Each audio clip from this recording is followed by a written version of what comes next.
engineered to stand for centuries, assembled through years of labor, only to be violently bulldozed into a gray parking lot.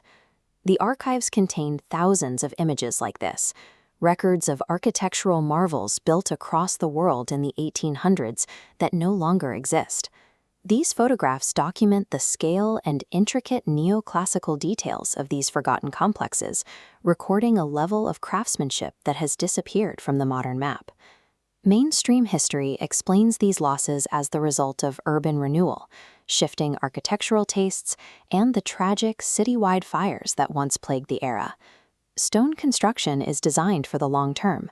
Seeing such immense masonry work leveled after only a few decades prompts a question: why would builders with these capabilities so quickly discard their most impressive work?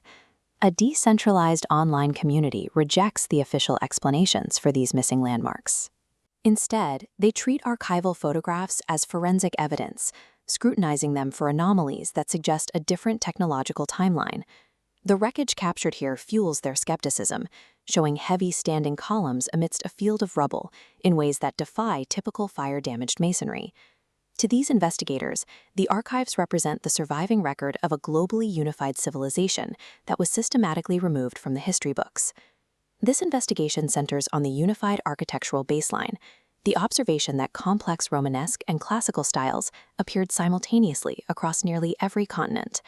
This Chicago street view shows the dense, uniform masonry buildings that theorists argue exceeded the logistical capabilities of the 19th century.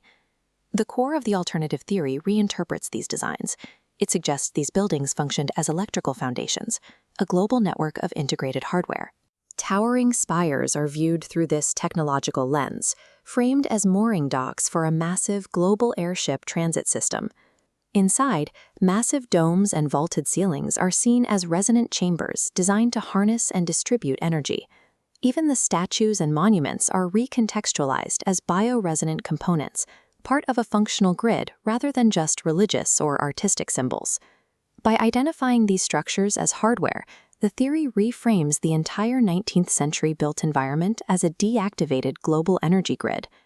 Theorists argue this grid was dismantled by the editors of the narrative, a group that allegedly orchestrated the destruction of the old world to establish a new system of control. This is the destruction protocol.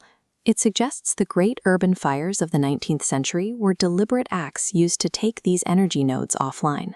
Archival evidence shows fires that specifically targeted masonry structures, leaving a standing stone arch in a field of debris that should have been largely fire-resistant.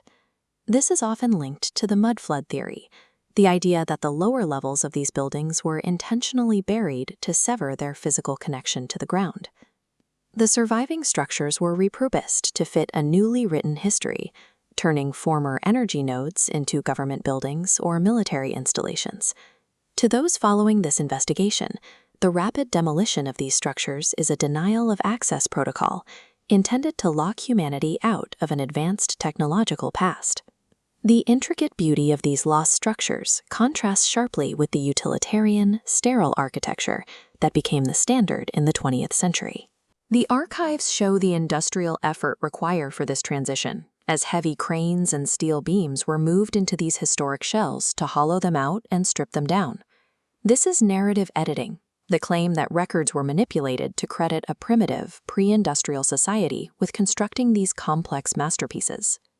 The mainstream historical consensus describes a different reality. It attributes this explosion of building and destruction to rapid population growth, the Industrial Revolution, and the financial ambitions of the Gilded Age. The tension lies between viewing the past as a deliberate cover-up or seeing it as a cycle of chaotic, economically driven shifts. Modern viewers often feel a sense of cognitive dissonance when comparing these archival images to the reality of their current cities. The scale and design of structures like the Crystal Palace evoke a collective sense of loss for a future that seems to have been abandoned. These photographs force a question about the assumed linear path of human progress and whether newer always implies an improvement. Whether these lost skylines were a deactivated global grid or the byproduct of modernization, they leave us with a suspicion that in our move toward the future, we willingly leveled our most significant achievements.